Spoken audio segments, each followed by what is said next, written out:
16 RBIs, 17 hits, 10 runs scored, 2 walks to 9 strikeouts and 1 hit by pitch. And how many ever challenges he continues to win, both behind the dish and in the batter's box.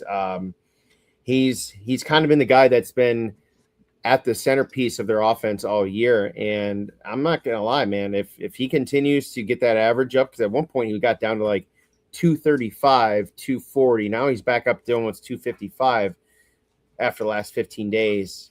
Man, if he ends up around 270 at the end of the year with the current pace for home runs and RBIs, he's going to mess around and get some MVP votes with what will be his second consecutive Gold Glove award winning for defense. So, I mean, guys continue to do everything they've asked of him. And I know we've been so big on Carey and Riley the last 2 years, and Torkelson on and off to agree. He's kind of slipped under the radar, and I think he's going to being your guy who's no longer going to hit 6th in the lineup or 5th, but he's going to be hitting 3rd, 4th, 5th religiously, especially as a right-handed bat with all the other lefties that have been producing for the team in Carey and Riley, along with McGonigal, who continues to play everywhere up in the lineup. So at least they've got that still going for them, because if he were to go down or something, the offense would really struggle along with the defense. So, yeah, Dylan Dingler, probably your AL starting catcher for the All-Star game. If it's not, then I demand a revote. Yeah, definitely. Yeah, I think he's top 10 in RBIs right now. Ideally, I kind of like him at that 5-6 spot, just because I don't know, it's a lot of responsibility to put on a guy that's calling the game and playing top-notch defense. It's difficult to sustain that success at the plate at a position that that demanding. But for the time being, let's just write it out and enjoy it for what it is. Who we got coming up? I feel like we got a pretty stiff schedule coming up. Might have a lot of implications as far as we talk about buying and selling and the trade deadline. I feel like these next couple series should tell a lot. Yeah, no, you're not wrong there. Right on the nose. That's why these divisional series were so important. Sure, like at some point they're gonna have to start getting some sweeps purely from a mathematical standpoint, but the fact that they couldn't take, basically, we'll say, it's 1 game difference. We'll say they went 500 in the split, right? Win 2 out of 3 at home, go on the road, you lose 2 out of 3, don't play the third. Those are the ones they have to have, because to your point, as we look ahead here, starting Monday, technically they get an off day today, but Monday they turn around and they play the Astros. The Astros come to town. It'll be Melton against Tang on Monday. Tuesday will be Valdez, his former team, against Hunter Brown. They get their ace back. They announced yesterday he will be starting and activated Tuesday. And then the matinee will be Casey Mize against Lambert. That will be a tough series as they continue to get better after they've had 2 slow starts, I think, last year and this year. Before they turn around off day Thursday, they welcome the White Sox back into town. Scuba will take the first game Friday night against Fetty. Saturday will be Montero against TBD listed for the White Sox, and Sunday will be Melton against their own potential Cy Young candidate in it's either Drew or Doug Martin, who I've had an eye on the last 2 weeks, because his metrics all of a sudden have just jumped up to most of them top 10, 12 in the American League for starters. So another guy that I don't think we were expecting to be a problem. This guy is mowing him down this year. So even though we've got our guy Melton, who we're high on, that's going to be a pivotal series as well. And then a brief look ahead at the end of the month, where they had the Yankees coming to town right after for 3. And then they turn around and they play Houston again for a 4-game set before we look into the 4th of July weekend. So, yes, this is an absolute gauntlet. It's a tall task. They have to go 600 or better in that stretch. I mean, that's the minimum we're looking at here. So, we'll take it game by game. But, a lot of tough games ahead. Yeah, this definitely important just for the simple fact that, this could have AL, wild card implications. We have to win these games and have some level of advantage over these teams, because these are the teams that we're going to be fighting with. The range or not the Rangers, the Astros are currently 4 games out of first place in their division. The Yankees will be battling with Tampa, from now to the foreseeable future. So you want to, try to catch up to these teams, but you also want to have the tiebreaker against those guys. And Houston, you said they started slow. They've been had a lot of injuries. I think Carlos Correa is already out for the season, if I'm not mistaken. But Hunter Brown's back, Joe Hader is back, and Yordan Alvarez is having a hell of a season after missing a ton of time last year with injuries. So Houston, that's a team that just knows how to, retool it. They were able to flip, Cal Tucker for some good assets. Um, and yeah, they always just seem to be in the thick of things. So a lot to contend with over the next couple series, but we're healthier than we've probably ever been in quite some time. Hobbies, shut down for a while, but we do have we have Mize back. Schoolboy will be back. We'll see when's his next start. We didn't even talk about Jack Flaherty, which kind of solves for right now. It kind of solves the issue of having so many starters. JV is going to be back. We'll see. Well, we talked about it. Well, let's talk about it. Justin Verlander. Yeah. I don't think did you mention a probable matchup for him?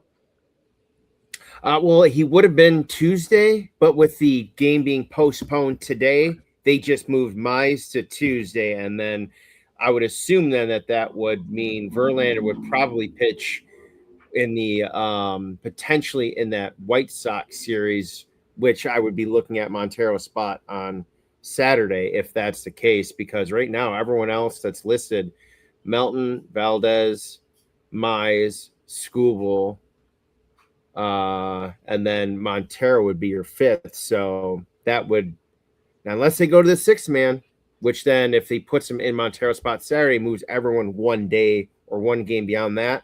That would kind of be the other aspect if they wanted to go to a 6-man with only 6 until Flaherty returns. But if, let's just say it like this, if Flaherty hadn't gotten hurt and they did have that 7, the big talk earlier in the week was, generally speaking, a couple different national writers and those that I don't think Evan Petzold was covering this, but he did release a video, I think on Monday or Tuesday about it.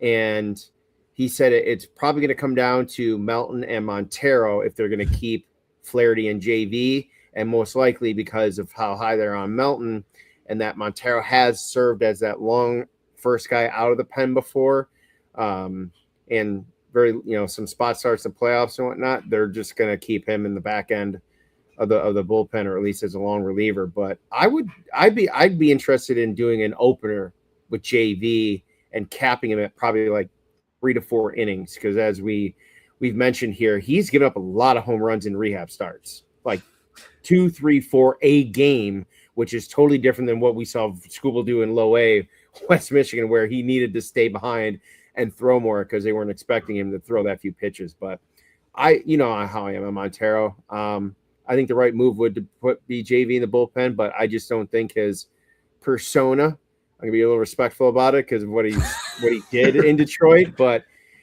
I don't see him accepting a move to the bullpen. And frankly, if they ask Flaherty to do that, I don't know if he's gonna want to, probably because he feels like his time is coming to an end playing wise, considering his struggles. But I would say one of those two would have to go for Montero for me. But as of right now, he looks to be the odd man out if they had 7 healthy starters.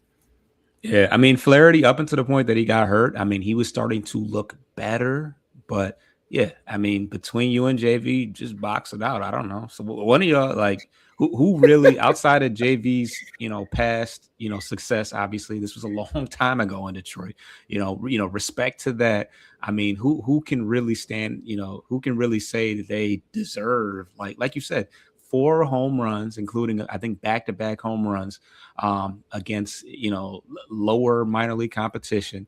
And he's been giving up home runs since spring training. I saw him play in Lakeland against the Yankees, and Spencer Jones and Jason Dominguez. Mind you, these are guys that aren't everyday players in New York. We're taking him yard way back when. So, he had a good second half of last year, which gave us all hope. But I don't know. What I proposed, we talked about it. I don't think he's even played. I don't think he's even started a game in Comerica. Maybe that opening series against St. Louis, maybe he started, but I don't even think he's got a chance to even start in front of the Comerica crowd yet. So I'll give him that. And then beyond that, hey, if you're still serving up, batting practice fastballs or batting practice whatever, like, what can we really do here? I mean, are we? I mean, we're still trying to win, kinda, I guess, but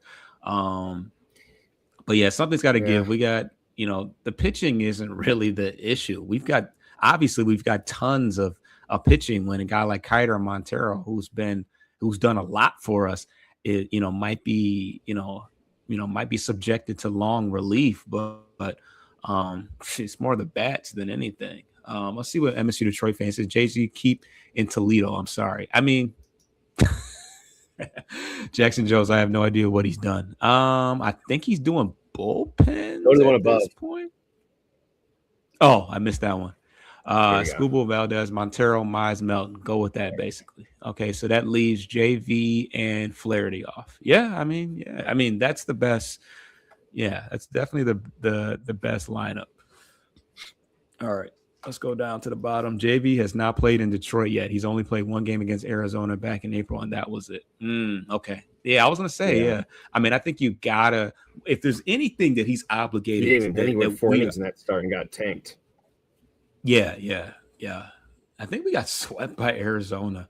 That rookie that nobody knew of hit a home, hit a debut home run against God knows who, but Corbin Carroll and all those guys. So, I think that we do owe it to JV to let him pitch a home game. But beyond that, hey, I don't know. Yeah, it would even be his start would be a losing start for him would be the one that mathematically eliminates us. That would be like gruesomely poetic. As he flames out, he ends our season and we just go poof in the night. Sounds morbid or whatever, but I mean that's just he just can't go through the lineup more than twice. He just can't. I mean, he's shown that. Even to your point, these young guys who did not see him 10 years ago, probably even as a kid, they were that young. They probably don't realize prime JV from 2007 or 8 through 2014, 15, 16, that run that he had. Just on video, they weren't alive really to take that in. So they're not scared of this guy who's throwing 88 to 92. Like, yeah, sure. Right. Okay. They're like, so I saw in high school. Right. Their dad's like, oh, you're playing against JV. He's like, are you sure this is the same guy? It looks pretty easy to me. MSU Detroit fan says he was supposed to play in St. Louis series right before when it was announced he was injured and has been maybe this day since. That's when Kiter Montero came. Yeah. Because I think JV ended up catching the first pitch, whoever threw that out. And the next thing we knew, he was on the IL and banished for the next 60 days or whatever it was, because he's been gone for a grip since April. So April, probably close to 60 days. So MSU Detroit fan got no love for JV. Damn, I feel like there was something else I was gonna say, but I will just say subscribe to the channel. We cover the Tigers every Sunday. And subscribe to Bleacher Speakers as well as Corner to Copa. I feel like there was something else I wanted to say, but we are already at an hour. I apologize to everybody for the technical difficulties. We got it together though. The lag is gone, and we rocked it out. Yeah, we'll see what happens. We'll see what happens this week, which is I feel like what I've been saying for the last month. But any closing words before we get up out of here? I hate the New York Knicks. That is all. You know my twins on that team, right? We out of here. Yeah. Get your lick back. If a nigga gon' do something, ain't no chit chat. Better stay up out the way, don't get your shit splat. Stop, let this shit slide and get your lick back. And get your lick back.